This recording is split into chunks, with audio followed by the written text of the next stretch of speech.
आप सबको राधे राधे। आशा करती हूँ आप सब अच्छे होंगे। आज मैं आपको महादेव की एक ऐसी स्टोरी बताऊँगी जो रियल स्टोरी है, और यदि आप इसको सुनते हैं तो आपको यकीन हो जाएगा कि भगवान अपने भक्तों से कितना प्रेम करते हैं, और एक बेलपत्र भगवान को चढ़ाने का क्या पुण्य होता है, इसको भी आप समझ जाएँगे। तो पूरी स्टोरी ज़रूर सुनिए, आप सबको ये स्टोरी बहुत अच्छी लगेगी। यकीन मानिए आप सबको भगवान पर विश्वास और बढ़ जाएगा। तो चलिए वीडियो की शुरुआत करते हैं और समझते हैं ये कौन सी स्टोरी है। तो एक बार ना एक बहुत गरीब महिला थी, बूढ़ी महिला थी और बहुत गरीब थी। तो वो ना एक भागवत में जाती है। वहाँ पर गुरु जी जो उनको सबको कथा सुना रहे होते हैं, वो बात करते हैं सेवा की। वो कहते हैं कि हमको हर प्रकार से भगवान की सेवा करनी चाहिए। यदि आप आर्थिक रूप से नहीं कर सकते हैं तो अपना श्रम दान करिए, यानी कि आपके पास बहुत सारे पैसे नहीं हैं तो भी आप भगवान की सेवा कर सकते हैं।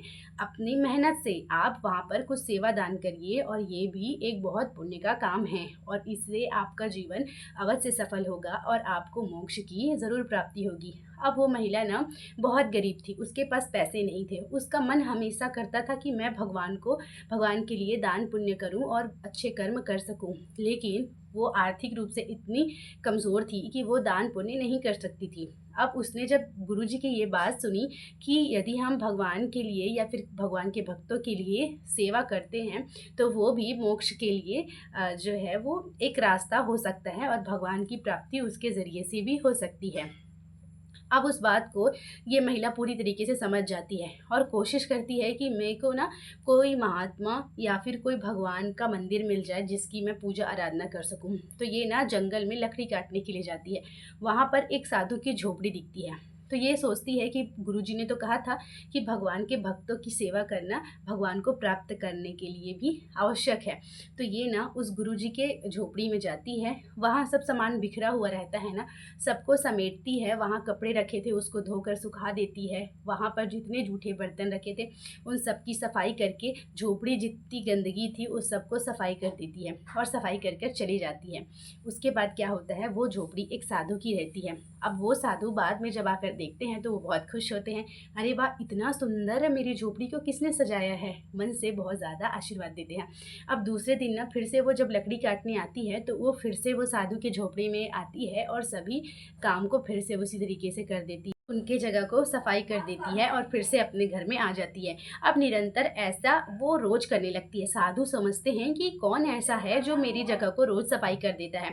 अब एक दिन ना वो साधु सोचते हैं कि मैं आज चुपके से छुप जाता हूँ और देखता हूँ कि कौन ये सफाई करता है। फिर वो साधु छुप जाते हैं एक पेड़ के नीचे, और फिर उसके बाद वो महिला आती है और सभी सफाई को कर कर अपने घर जा रही होती है। तभी वो साधु आ जाते हैं और कहते हैं कि आप कौन हैं और मेरे यहाँ की सफाई आप क्यों करती हैं। तब वो महिला कहती है कि मुझे एक पंडित जी ने ना आशीर्वाद दिया था कि अगर आप कुछ नहीं कर सकते तो आप भगवान के भक्तों की सेवा करिए, तब जाके आपको मोक्ष की प्राप्ति होगी। मैं गरीब हूँ तो मेरे को ऐसा जगह मेरे को नहीं मिल सकता कि मैं दान पुण्य कर सकूं, मेरे पास इतने पैसे नहीं हैं, तो इसलिए मैं ये जगह आपकी जगह सफाई करती हूँ। आप मुझे क्रोधित मत होइए, ऐसा करके वो महिला कहती है। साधु जी कहते हैं आप जो है कर रही हैं ना वो बहुत पुण्य का काम है, मेरी तरफ से आपको बहुत बहुत आशीर्वाद। लेकिन मैं एक संत हूँ, महात्मा हूँ, तो मेरे लिए ये सब शोभनीय कार्य नहीं है। ये सब कुछ मुझे करना चाहिए, खाना सभी समान प्रकार की चीज़ें ये मुझे करनी चाहिए, मुझे ये सब का आदत नहीं है और आप मत करिए। तब ये महिला थोड़ी उदास हो जाती है। साधु जी उनसे कहते हैं कि ठीक है, मैं तुमको मोक्ष का तरीका बताता हूँ जिससे भगवान शिव स्वयं प्रसन्न हो जाते हैं। तो ये साधु उनको कहते हैं कि आने वाले कुछ समय में महाशिवरात्रि का त्यौहार आने वाला है, और महाशिवरात्रि का इस त्यौहार में तुम भोलेनाथ के मंदिर जाना और उनको एक बेलपत्र अवश्य समर्पित करना। इससे तुमको केवल पुण्य ही नहीं, 7 अश्वमेध यज्ञ के 100 अश्वमेध यज्ञ के पुण्य आपको प्राप्त होंगे, ऐसा वो साधु उनको कहते हैं।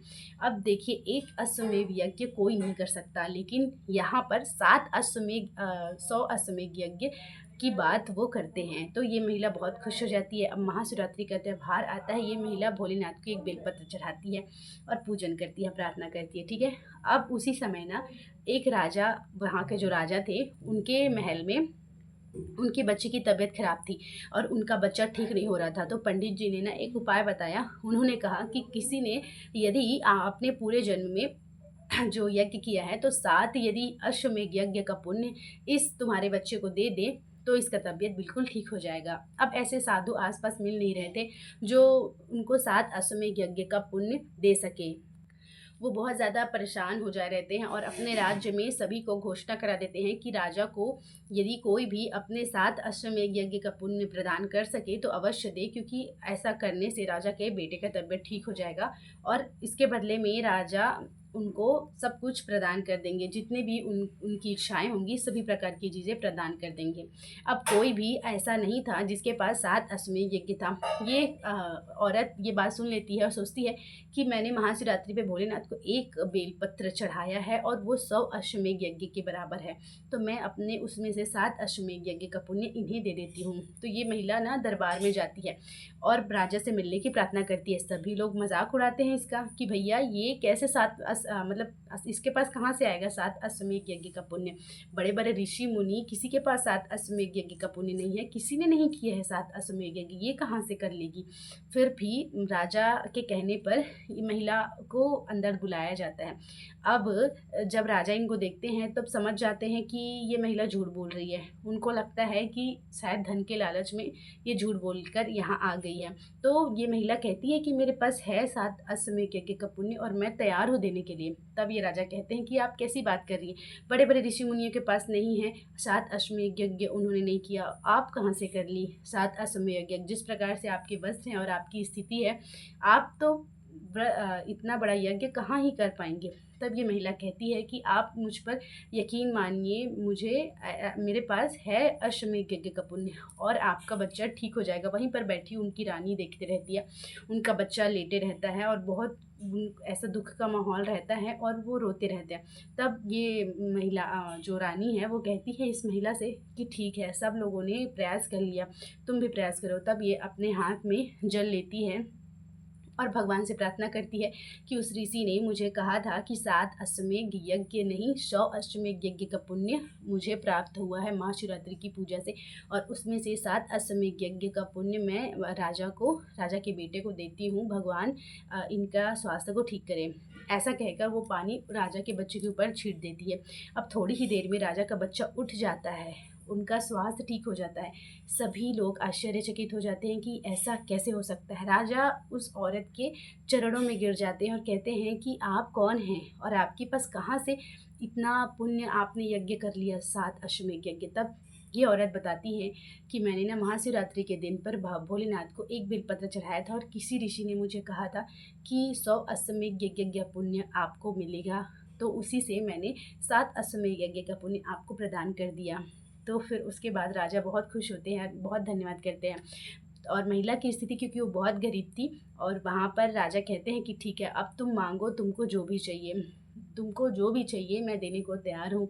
अब इस स्थिति में महिला कहती है कि ठीक है, आप मुझसे वादा करिए कि मैं जो मांगूंगी आपको देना पड़ेगा। उस वक्त राजा थोड़ा घबरा जाते हैं कि ये क्या मांग लेगी। फिर उसके बाद सोचते हैं कि ठीक है, आप मांगिए। तब ये महिला राजा से कहती है कि आप इतने बड़े राजा हैं, महाशिवरात्रि के दिन भगवान शिव के मंदिर में आप ज़रूर पूजा करिए और ज़रूर बेलपत्र चढ़ाइए।